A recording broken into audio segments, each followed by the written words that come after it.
नमस्कार साथियों,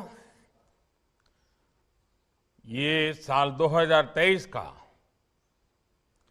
पहला रोजगार मेला है। 2023 की शुरुआत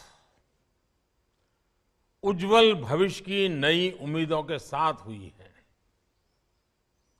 ये उन 71,000 परिवारों के लिए खुशियों की नई सौगात लेकर आया है जिनके सदस्य को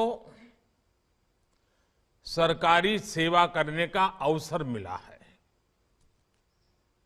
मैं सभी युवाओं और उनके परिवारों को बहुत बहुत बधाई देता हूं। आज का ये आयोजन सिर्फ सफल उम्मीदवारों में ही नहीं बल्कि करोड़ों परिवारों में आशा की नई किरण का संचार करेगा। आने वाले दिनों में लाखों और परिवारों को सरकारी नौकरी में नियुक्ति मिलने वाली है।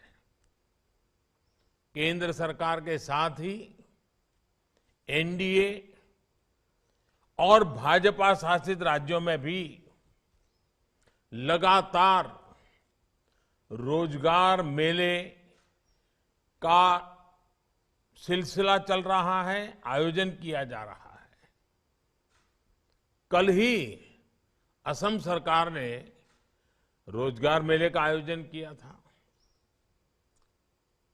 मुझे बताया गया है कि आने वाले कुछ ही समय में मध्य प्रदेश, उत्तर प्रदेश, महाराष्ट्र और उत्तराखंड जैसे अनेक राज्यों में रोजगार मेले होने वाले हैं। निरंतर हो रहे ये रोजगार मेले अब हमारी सरकार की पहचान बन गए हैं। ये दिखाता है कि किस तरह हमारी सरकार जो संकल्प लेती है उसे सिद्ध करके दिखाती है। आपको याद होगा, पिछले साल धनतेरस के पावन अवसर पर पहले रोजगार मेले का आयोजन हुआ था। आज मुझे रोजगार मेले में सरकारी सेवा पाने वाले कुछ युवा साथियों से बातचीत करने का भी मौका मिला। उनके चेहरे पर खुशी और संतोष का भाव साफ दिख रहा है। उनमें से ज्यादातर बहुत ही सामान्य परिवार के सदस्य हैं और उनमें कई ऐसे युवा हैं जो पूरे परिवार में पिछली 5 पीढ़ी में सरकारी सेवा, सरकारी नौकरी पाने वाले परिवार के पहले सदस्य हैं। उन्हें खुशी सिर्फ इस बात की नहीं है कि उन्हें सरकारी सेवा करने का, सरकारी नौकरी करने का मौका मिला है। उन्हें इस बात का भी संतोष है कि पारदर्शी और स्पष्ट भर्ती प्रक्रिया होने की वजह से उनकी योग्यता का सम्मान हुआ है। आप सबने भी इस बात को महसूस किया होगा कि भर्ती प्रक्रिया में व्यापक बदलाव हुआ है। केंद्रीय सेवाओं में भर्ती प्रक्रिया पहले की तुलना में ज्यादा स्ट्रीमलाइन और टाइम बाउंड हुई है। साथियों, आज आप भर्ती प्रक्रिया में जिस पारदर्शिता और जिस रफ्तार को देख रहे हैं वो सरकार के हर काम में दिख रहा है। एक समय था जब नियमित तौर पर होने वाले प्रमोशन में भी अलग अलग वजहों से अड़चनें आ जाती थी। हमारी सरकार ने अलग अलग विवादों को निपटारा किया। कोर्ट कचहरी के भी मामले ढेर सारे होते हैं। लंबे समय से रुके हुए प्रमोशनों को बहाल करने की प्रतिबद्धता दिखाई। पारदर्शी तरीके से भर्ती और पदोन्नति युवाओं में भरोसा जगाती है। ये पारदर्शिता उन्हें बेहतर तैयारी के साथ कंपटीशन में उतरने के लिए प्रेरित करती है। हमारी सरकार इसी दिशा में निरंतर काम कर रही है। साथियों, आज जिन्हें नियुक्ति पत्र मिला है, उनके लिए ये जीवन का एक नया सफर है। सरकार का एक अहम हिस्सा होने के नाते विकसित भारत की यात्रा में आपकी सक्रिय भागीदारी रहेगी, विशेष जिम्मेवारी रहेगी। आप में से ज्यादातर लोग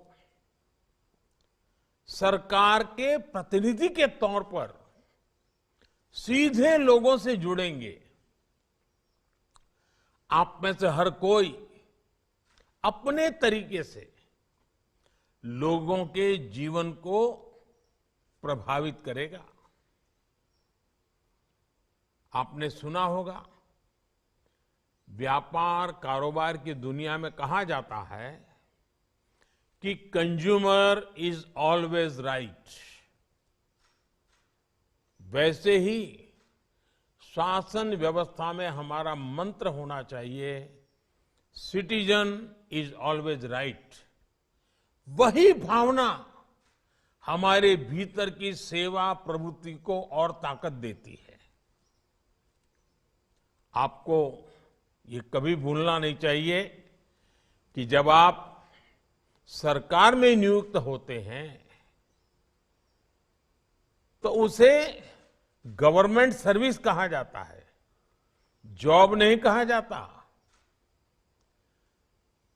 अगर प्राइवेट में जाते हैं तो कहते हैं जॉब करते हैं, सरकार में आते हैं तो कहते हैं सेवा करते हैं। अगर आप सेवा भाव को मन में रखकर इन 140 करोड़ मेरे देशवासियों की सेवा करना इतना बड़ा सौभाग्य मिलेगा, जीवन में एक अवसर मिला है, और उस भाव से हम काम करेंगे तो इसका लोगों पर सकारात्मक असर पड़ेगा और आपको भी अपने काम में आनंद आएगा। आपने अभी देखा कि सरकारी सेवा पाने वाले कई हमारे कर्मचारी साथी, कर्मयोगी बंधु ऑनलाइन ट्रेनिंग ले रहे हैं। Digital training platform iGOT Karmayogi से उन्हें भविष्य की तैयारी के लिए मदद मिल रही है। ऑफिशियल ट्रेनिंग प्रोग्राम से अलग इस प्लेटफॉर्म पर और भी कई कोर्सेज हैं जो आपकी व्यक्तिगत क्षमता बढ़ाने में, आपके व्यक्तित्व के विकास में, आपकी सोचने की गहराई में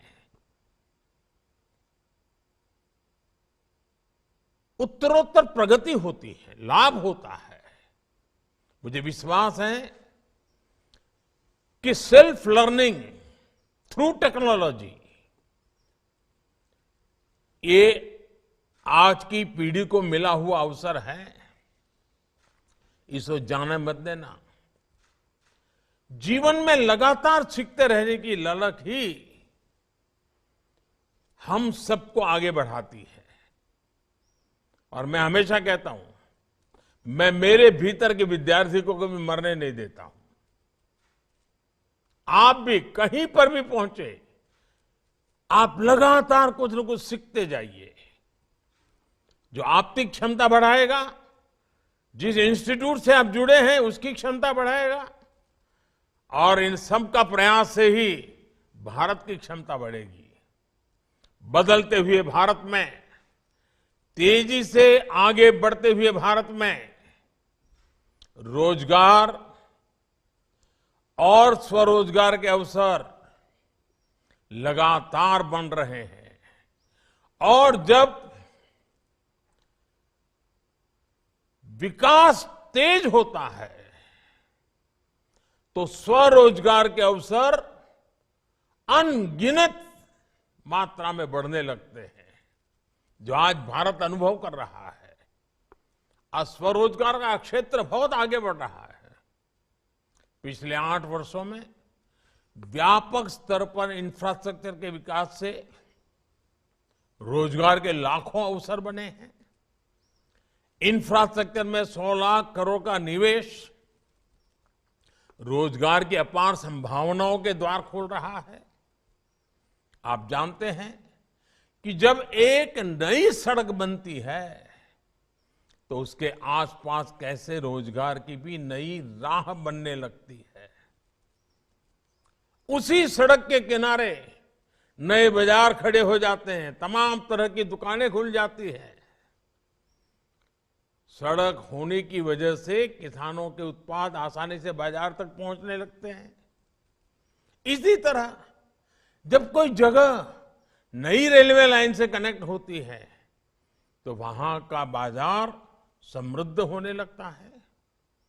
आवाजाही की सुविधा होने की वजह से पर्यटन का भी विस्तार होने लगता है, और इस तरह के हर विस्तार में रोजगार की नई संभावनाएं मौजूद होती है।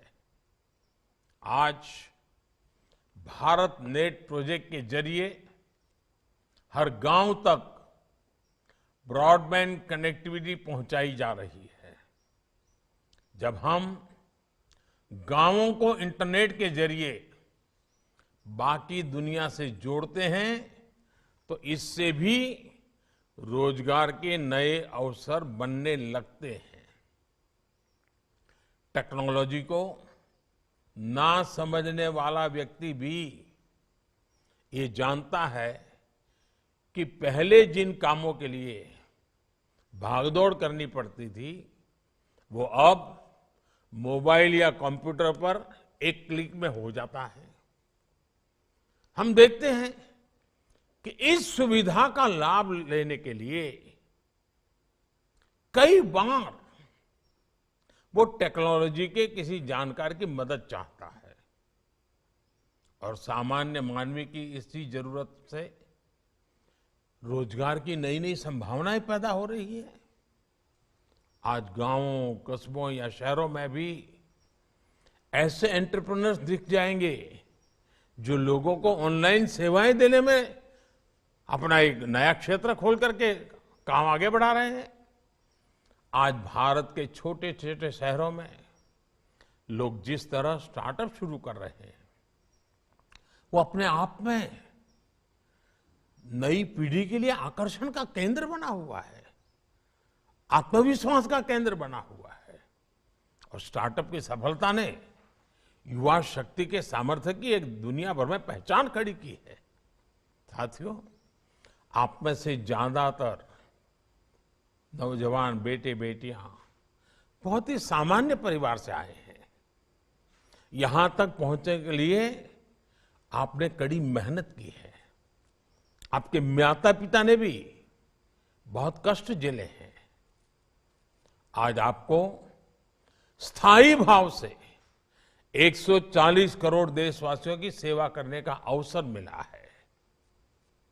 लेकिन अपने अंदर उस भावना को हमेशा जिंदा रखे जिसने आपको यहां तक पहुंचने के लिए प्रेरित किया था। हमेशा सीखते रहे, हमेशा अपनी स्किल्स को अपग्रेड करते रहे और आगे बढ़ने की कोशिश करते रहे। मेरी तरफ से आपको बहुत बहुत शुभकामनाएं हैं। आप तो सफल हों, लेकिन हमारा देश भी सफल होना चाहिए। आप आगे बढ़ें, लेकिन हमारा देश भी आगे बढ़ना चाहिए और देश को आगे बढ़ाने के लिए आपको भी आगे बढ़ना है। देश को आगे बढ़ाने के लिए आपको भी समर्थ होना है, सक्षम होना है। निरंतर आप अपना विकास करते चलिए और आपको मिली हुई जिम्मेवारी को भी बहुत ही बखूबी निभाते रहिए। यही मेरी आपको बहुत बहुत शुभकामनाएं हैं। बहुत बहुत धन्यवाद।